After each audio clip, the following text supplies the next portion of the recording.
ભગવાન પ્રત્યેની અખૂટ શ્રદ્ધાનું એક જીવંત ઉદાહરણ બની ગઈ છે ગાંધીનગરની માત્ર 7 વર્ષની દીકરી। પરિવારના જણાવ્યા મુજબ જ્યારે તે 6 વર્ષની હતી ત્યારે તેને બ્લડ કેન્સર હોવાનું સામે આવ્યું હતું। આ મુશ્કેલ સમયે પરિવારે ભગવાન રામદેવ પીર પર અતૂટ વિશ્વાસ રાખી અને માનતા રાખી હતી।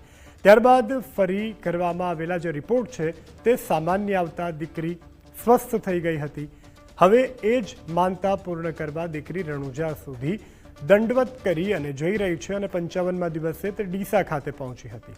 નાની ઉંમરે આટલી કઠિન યાત્રા કરનારી દીકરીને જોવા લોકો મોટી સંખ્યામાં ઉમટી રહ્યા છે।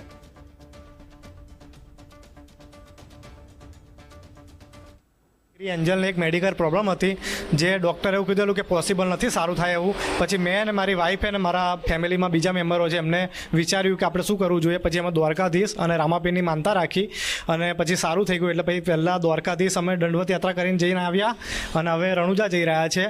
ભગવાનની કૃપાથી સારું થઈ ગયું છે અને અત્યારે અમે ડીસાથી ધાનેરાવાળા રોડ ઉપર છે। તો બને તો સપોર્ટ કરજો પ્લીઝ, જેટલી બને એટલી